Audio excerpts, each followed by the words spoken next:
everyone. How is everyone this beautiful Wednesday? The sun is shining. I think it's going to be up to 61 degrees. Crazy. It's February. Hi, happy winter.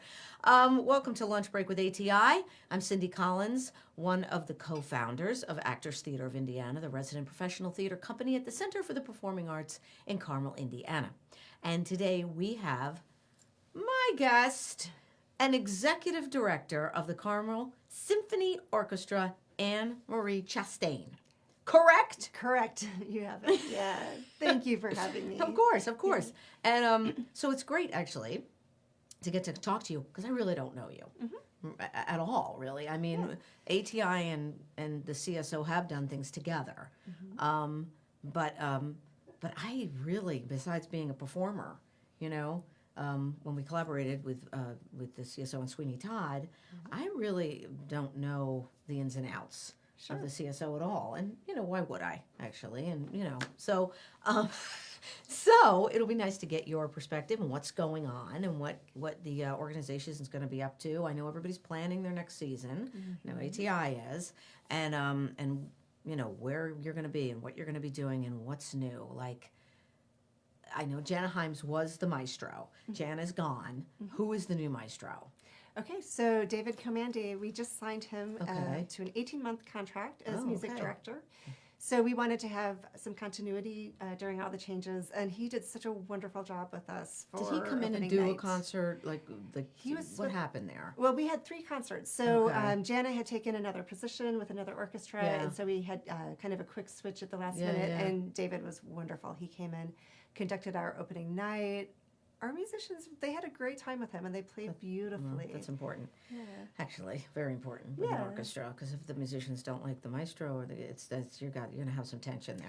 Right, you know? and we haven't had particular problems in that area, but it was just nice to bring somebody new in and have a really great dynamic. So he conducted 3 concerts with us in the fall. Okay. And we extended the contract. Okay. We will still have a music director search. But our board wanted to have a little bit of time to just kind of think about our directions. That's over a year he'll be with you, 18 months. That's a good, and that's a good stint. Yeah. You know, if you're searching for someone else and he's the interim, you know. Right. He's not exactly an interim, but because he has the full authority of a music director, we've been having auditions for horn, for trumpet. Well, I have some other instrumental auditions coming up, so he helps us with all of that. But we will have guest conductors in the next year. In fact, we have we have a guest conductor who is a member of the Carmel community, who is conducting 2 concerts still on this season. Oh, good. So you'll see David Comandi next season, and you'll see some new faces. Okay. We'll all be very excited. That's good. I know, and change is. It's exciting, it's hard, but it's exciting too, because it brings a fresh perspective, you know, and I think you always need that. Right. New eyes, different eyes on things, a different new collaboration. I always think that's kind of exciting, you know. But that's great. I'm glad to hear it, you know, because I think the orchestra is, you know, I think they really like my time here. I'm not from, you know, but my time here, I've just seen how the symphony has grown. Yes, we have. I mean, we're a full-time orchestra now. Everybody's professionally played, and the musicians sound wonderful. Yeah, I agree. And going back to your point about collaboration, you mentioned that, and one of the things that we're really excited about with the orchestra is working with the other arts organizations in town. And that's right. That's always pretty cool, too. Our Sweeney Todd, everybody talks about how successful that was. We would love to have more of that outreach. And in fact, we are working together with the Carmel Jazz Festival. That's great. Summer, and we're looking at some opportunities for next year. Indiana Ballet Conservatory danced with us for Pops, and they're dancing. We have a concert coming up March 16th. Okay. And they're dancing on Stravinsky's The Firebird Suite. Oh, that's nice. Oh, it's going to be beautiful. Did you do when Gregory Hancock did Gregory Hancock Casa Azul? Right. I know that the CSO worked with that. It was great. And so we're also talking with Gregory Hancock about doing some collaborations. You know, he's got that small box theater. It's the Florence now, and I just was there seeing Wild Wild West, Little Wild Wild West. Their show. I think this is the last weekend for it, but I went last weekend, and I'm first thing I really respect Gregory, highly respect him. Yes, I think he's a wonderful. great guy, and So they got that money, which was nice, to renovate Well, and what that we're space. looking at, And they're still looking to renovate more. But I think it's great that he has that. he's reached out, and I hope it's okay if I talk about this, but I think he's announcing this, but he wanted to put together a small chamber series there where he would have a dancer, a musician, and an artist. Yeah, that's a great so idea. We'll have Yes. Yeah, so we're, I think You we're told me still going about to try that. to get one this That's spring. a great but, idea. So, Yeah. I love that. Yes, that's right, because actually they talked about it in their curtain speech Yeah. at the Wild Wild West concert. So the Carmel Symphony Orchestra, our board, has really been taking a look at what is our identity and what can we offer to the community. And we know because Carmel is built around the arts, and we have so many great organizations, also so many, very diverse community that lives here. We want to try to provide programming that is really fun and relevant and interactive. That's hard. It's difficult. Well, it's not. I mean, it's difficult for a symphony, I think, to keep. This is what I think. It's hard because all the arts are hard, right? All the performing arts are difficult. Well, we think But they're you guys, fun. I think they're very fun. That's my profession, obviously. Right. But for the audiences, for the mainstream people, how are you going to make it different? How are you going to get those audiences to stay in there? How are you going to make things entertaining? And how you see what I mean? Yeah. Like, it's. I think that's challenging. Well, we're up for the challenge, and we're very excited. There are some really cool programs that we're looking at for next season. So I hope that our audiences. I know there was a lot of change this year, and people might be wondering what's happening, but we're really working on trying to bring the best productions that we can, and we hope people come and see our shows. Again, March 16th will be amazing. Also, April 13th, Verdi's Requiem, so powerful. Yeah, yes. We're hoping to maybe do some kind of collaboration with our Hebrew congregations in town. That's Holocaust Remembrance I think Month. that's a great idea. And there's a really cool story about a performance of Verdi's Requiem. So anyway, so look for things whenever we program, we're trying to find ways to make those concerts relevant to the community. I think that's very important. Yeah. Very important. And that's what I mean. It's interesting. So I guess people's interest peaked. You know what I mean? They're like, oh, that sounds really different. Let's go see that. You know what I mean? Something else we have coming up that we've had so much happening, we haven't really announced too much. But we have a partnership with the public library, and we're having a Women in Leadership panel. That's excellent. Just in 2 weeks, on March 3rd, and then March 17th, Mayor Finkham is going to be giving remarks on the 17th. Fantastic, great. Anyway, great, we'll have chamber music. Good. Some of our female musicians are going to be playing works by female composers. Oh, I love that. I know, so exciting. And then we've got a mixture of panels of business leaders and some artists. That's great. Talking about, leadership is for everybody, but it's Women's History Month, so these are women leadership panels. Yeah. But that's us, the symphony, wanting to agree with you. in the community. Yeah. Yeah. That's a great idea. Yeah, Liz Hamilton over there is fantastic. She's great. She's wonderful. Liz, we love you. She's a really great person. ATI, the Actors Theatre of Indiana, has a partnership with the library for the new works, all the lab series and the new works and the readings. Oh, great. So I think that's been about 2 years now. Okay. But they're great partners. She's a great partner, so it seems to be working out very well. And I'm glad to hear that, because that new library, first thing, hello. Oh, it's beautiful. Right, isn't it? Right? Yeah. And it's kind of like you walk in there, you're like, oh, wow, this is really nice, right? Well, and she's been wonderful about bringing chamber groups from the symphony there. We had a brass quintet at the holidays, and it was packed. Yeah, I bet. loved it. I bet, right? Yeah. Because she's such a good collaborator. She really is. Like, I love that she's open to, like you said, the arts here in Carmel. It should be a big deal, right? That this beautiful facility is built, right. So I mean, that facility should be full all the time. Right, and we're working on that. Yeah. So, we kind of, like I said, we had some changes this year, but oh my goodness, the programming for the symphony, the music is beautiful. The orchestra sounds so good, and we're working on having more activities in the lobby ahead of time. Oh, that's a good idea. We had a little theater.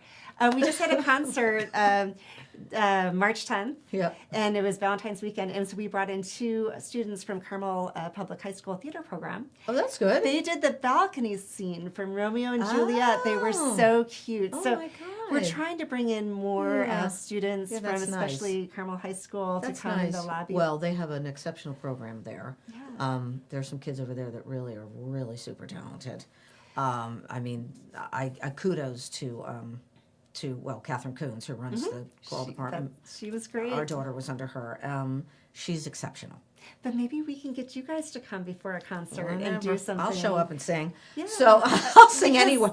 Listen, I'll sing anywhere. You know, coming to the Palladium is coming to an event. It's Yeah. so beautiful. You're coming in, you're having dinner, you've got your date or your family or your I business. But the lobby beforehand is a wonderful time for that lobby us and to the work main lobby right there, together. that front lobby is absolutely lovely. And I think that that symphony is at the Palladium. I think it's wonderful. Yeah. You know, you have this wonderfully. First thing, it's a great place to perform, as you know. Right. And the acoustics really are magnificent. I mean, they They're really designed for an orchestra. They're some of the best in the country. They really Like, are. Yes. Okay, our soloist who was here 2 weeks ago, Francisco Fulana, was Spanish. He said it's just like playing in the old European halls. He said when I played, that it projected. You don't even need the microphone; the sound just carries. And I mean, it was designed to be that way. And was. coming and hearing the orchestra there, it's very exciting. It's pretty incredible. Plus, they've got their new lights. They had their Did new they lighting get those? system. They did, yeah. So our next concert, we're going to my try to get God. some new lighting, especially for the Firebird. Yes. With the ballet, we can do yeah. some cool things on the stage. Oh, I'm glad they got that because I knew that Jeff McDermott, he talked about that, and they were working on completely renovating the entire light, their if you stock there. Okay, that's It's worth great. coming. Come to the next symphony concert. Okay. You'll see the lights. Yeah. You'll have an Yeah, experience. and it's just a lovely venue to sit and watch something, and I love, like I said, I love singing in that space. Love it. It's just so clear. It's clear is what it is. It's just so clear and clean. You feel like your voice is so clear and clean in that space. And so I'm so glad. My God, this sounds incredible. So tell me, okay, yay for that. Yay for that. Tell me, how did you get hooked up with CSO? What happened? You know what I mean? Yeah, sure. So I was at it was the Cortona event last February, and I just came to the reception. Actually, it was the jazz trio at Feinstein's that was that same weekend. And I met one of the board members. And so I have a background in orchestral management. My master's is arts administration from IU, and I managed the Bloomington Symphony years ago. Yeah. I worked for the Indianapolis Symphony Orchestra. Okay. Then I took some time off, but I've always had these ideas, these things. I'm a firm believer. I really believe, even though people talk about, needing to build up audiences, that it's not a product problem. The symphony is so beautiful. It's the marketing. It's how we're communicating and making sure people feel comfortable to come. And so we're going to work on all those angles. But I'm like, oh, Smart. just want to see the hall filled. So I was talking with one of the board members about some of my ideas. Oh, gosh. And Oh, that my board gosh. member, he got super excited. And he was just like, there was a lot of, there's a lot of talent at the symphony already in the offices, but there was some excitement about bringing in some new ideas. And so one thing led to another, and They're like, hey. well, they had interviews. Are you interested? Well, they had a search that they put out. I think they had like 50 candidates. And Oh some my were gosh, even overseas. wow. Yeah, so it was a big deal this summer. But I was very excited that when they extended. And the you live in offer. Carmel? I live on the north side of Indianapolis, just on the tip of Carmel. Yeah, yeah. You're close. Yeah, very right? close. Yeah, yeah.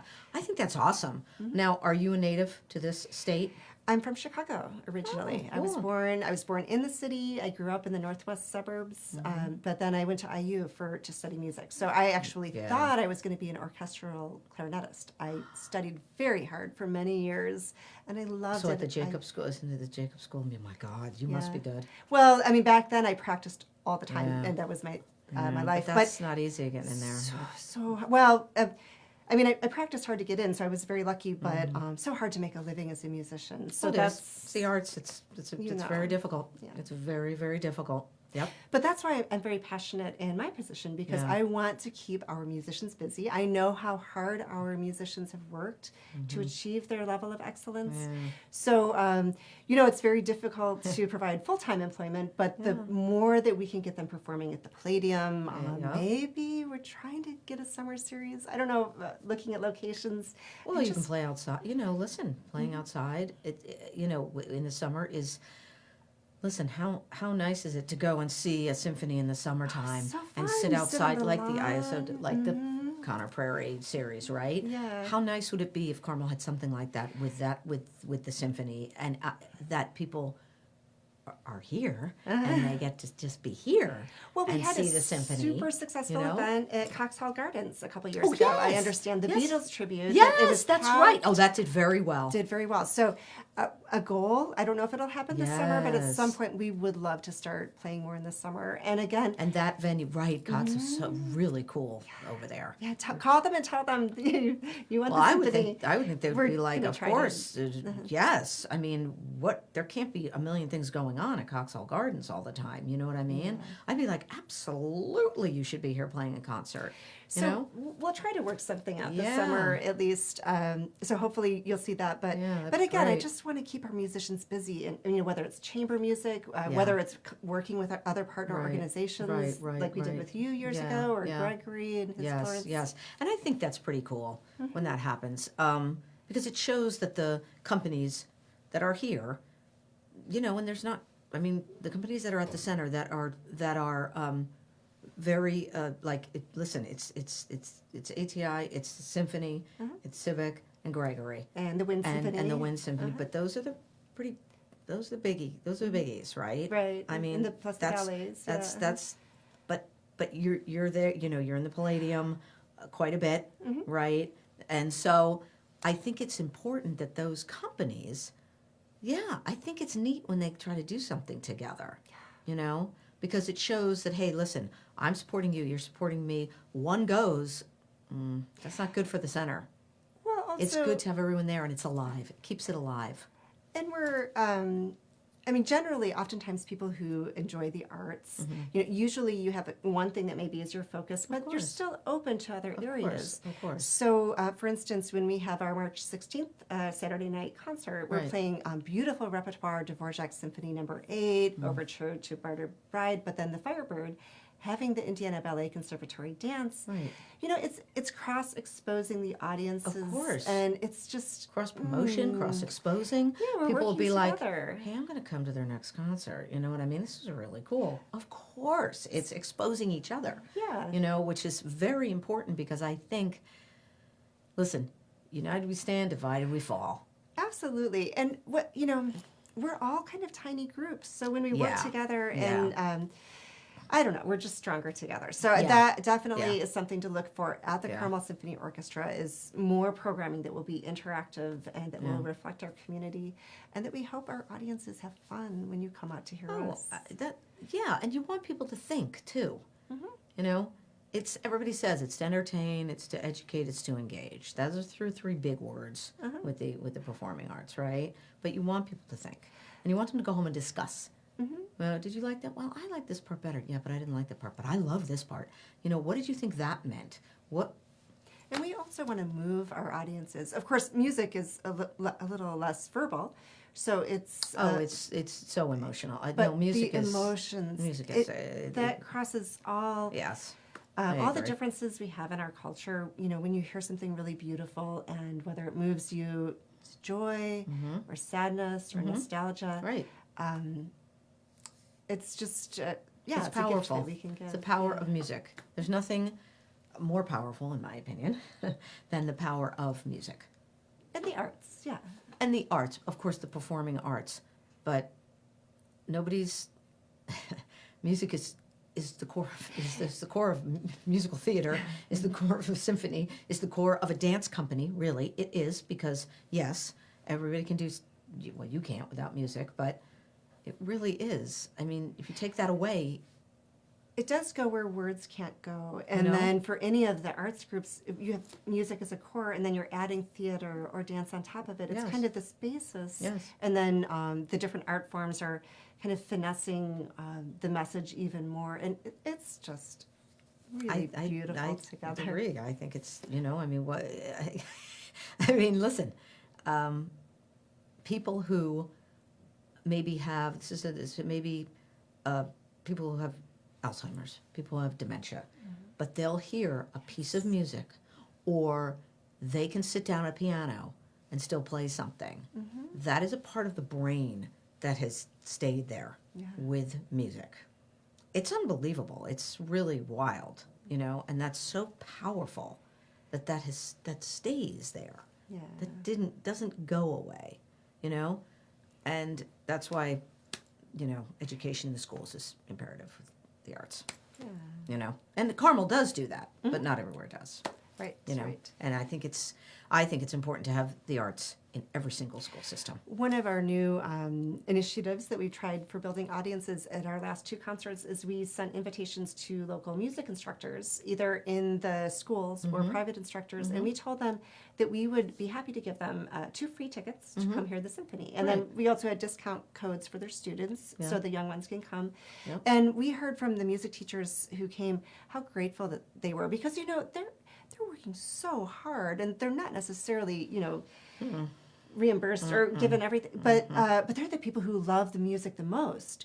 So it was very exciting to look out into the audience and see some of the teachers and some of the private instructors. We had a violin soloist brought several members of their studio, so there was somebody there with maybe 5 middle school, high school students hearing the symphony, and it just that type of sharing with the community, especially the people who are the most passionate, inviting them to be our guests and bring their students. I think that's a great idea. We're really excited about I think that's great. I think things like that are always good when you bring the kids in and you bring because they don't, I don't think they're going on a lot of field trips like that. You know what I mean? And I think that's so important. Well, so important. And for the arts, so many people have never been to a show, and so that's kind of the barrier. So when you bring kids into the Palladium or the Tarkington or wherever for the first time, they remember that for the rest of their lives. Now they've been there; they had that memory. So yeah, I agree. ATI has done that in the past as well, and high school and kids that are down maybe in the IPS schools have done that. And these kids, you don't know what's good, but they end up like loving it. Like having a great time, and so it's like, some good was done here, right? So, okay, so you're from Chicago, your family, everything up there in Chicago. You came to IU and you just stayed? I did. Well, so my first job was with the Indianapolis Symphony Orchestra. Okay. I took that job out of college, and then I did get married, and so he's my ex-husband now, but his family, he's from Indianapolis. Okay. So I have 2 children, and they go to North Central High School.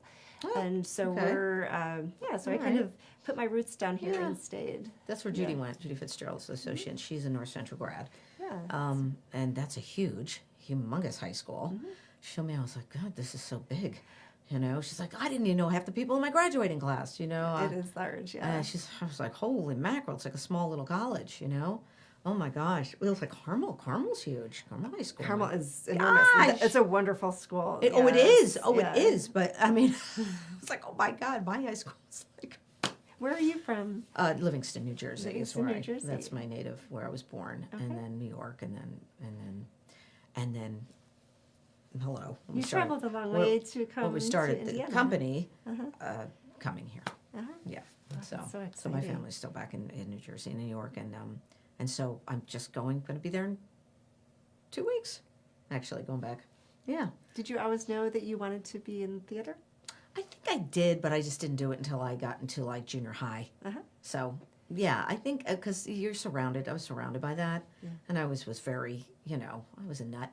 So so I, So I think finally like you take the dive, you take the plunge, and then once you do, it's like there's no turning back, right? Because I admire. So you're still acting. I was a musician, but I don't play anymore. Yeah, but you have that background, which I think is important for what you're doing because you get it.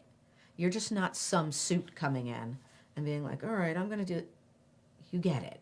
You're a musician. But I'm jealous that you're still, that you're acting. Oh, it's and you're very, still listen, involved. it's still, so it never gets, it exciting. never really gets, it gets easier as you get more established. It gets a little easier, but the business is always very, very difficult. Yeah. It's always looking for that next gig. Always looking for that next gig, and I that kind of doesn't ever end. Right. Really, unless even if you get that gig for a long time, right? It's not going to last forever, right? So you're always like, what's next? What's Right. next? Yeah. So. What is next for you? I am finishing up. I'll finish up. I'm directing a senior showcase at Anderson University. That's the next thing. I'm going to do the reading that's coming up for ATI, and I'll be in Forbidden Broadway, the next show here. And then I like as of May, I'm searching for my next gig. Like I'm booked till May, basically.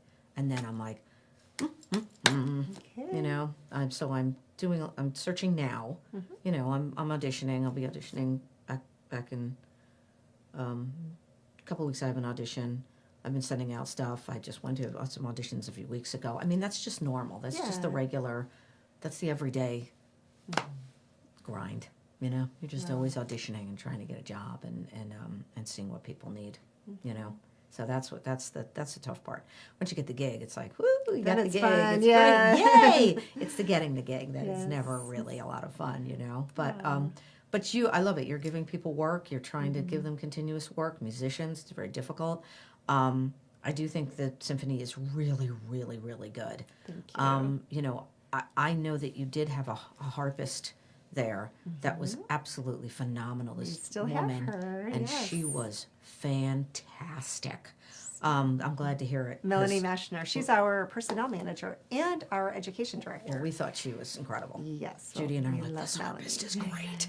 And everybody's super nice, super supportive, really nice. And so I listen, you're at the helm now, and it sounds like you got it going on, and it sounds like you have a vision, which is great. You know what I mean? You have this vision, and you sound like you're going to conquer it. You're up for a challenge, right? And it's like you said, you're up for a challenge. I think I don't know. I'm like full steam ahead. I think you're going to be golden. Well, thank you. You So know? hopefully you'll be our guest maybe at one of our upcoming concerts. Whatever you We'd wanna love do. to have you come. Sure. And stay in touch. I want to know what happens next for you in May. Like I said, I'll do Maybe- anything. I'm like yeah. I'm for hire.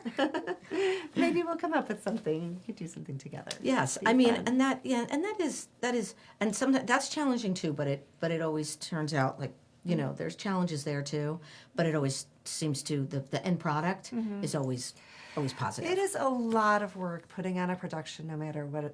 But then when you sit there and you see the concert, you hear the music, you see the show. It's the feeling is just wonderful. It's, for I all the know, work. I agree. It's like wow, we did this. Yeah. Wow, or I did that performance. Wow, it's I know it's kind of weird in a way. You know what I mean? It's like that's you.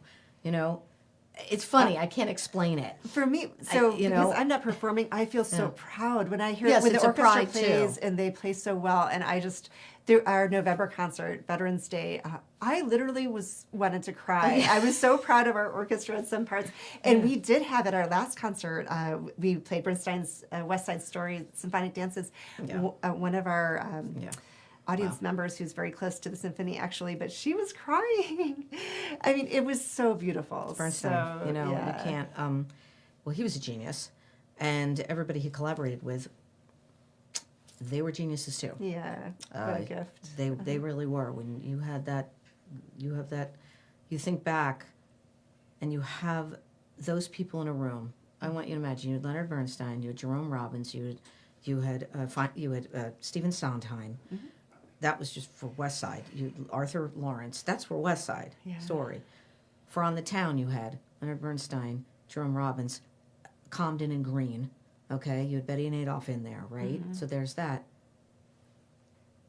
Tremendous It's like talent. this. Yes. Like what in this collaboration of these people, to me, it's mind blowing. That they were all quite brilliant. And you see that work that comes out of those people. So when you're doing a piece like that, right? to me, those are masterpieces. Oh, yeah, absolutely. I mean, the crowd went wild. I think we had like 3 standing ovations. It was just, it was beautiful. Yeah. And that's also part of the Carmel Symphony Orchestra wanting to play pieces that are more contemporary, that are, you know, again, that are part of our culture. And we have many cultures in our community, and we want to represent all of them. And just help people to feel very involved. And the Bernstein, it was wonderful. Oh, my God. Talk about, I mean, he came from classical. Bernstein, you know what I mean? He was always a little torn. He's doing his symphonies, then doing musical theater, and, you know, but... Oh my gosh. Yeah, that's like, oof, I love that stuff. All right. Okay. So I'm wrapping it up because now we're going to go down a rabbit hole that we're never going to get out of. So thank you so much, Anne-Marie Chastain, the ED of Carmel Symphony Orchestra. Huzzah. They have some great stuff coming up. If you want to find out more about the symphony, go to the website. Yes. Go ahead. What is that website? CarmelSymphony.org. Yes. Easy. CarmelSymphony.org. For tickets, you can call the box office as well. Absolutely. At 317-843-3800.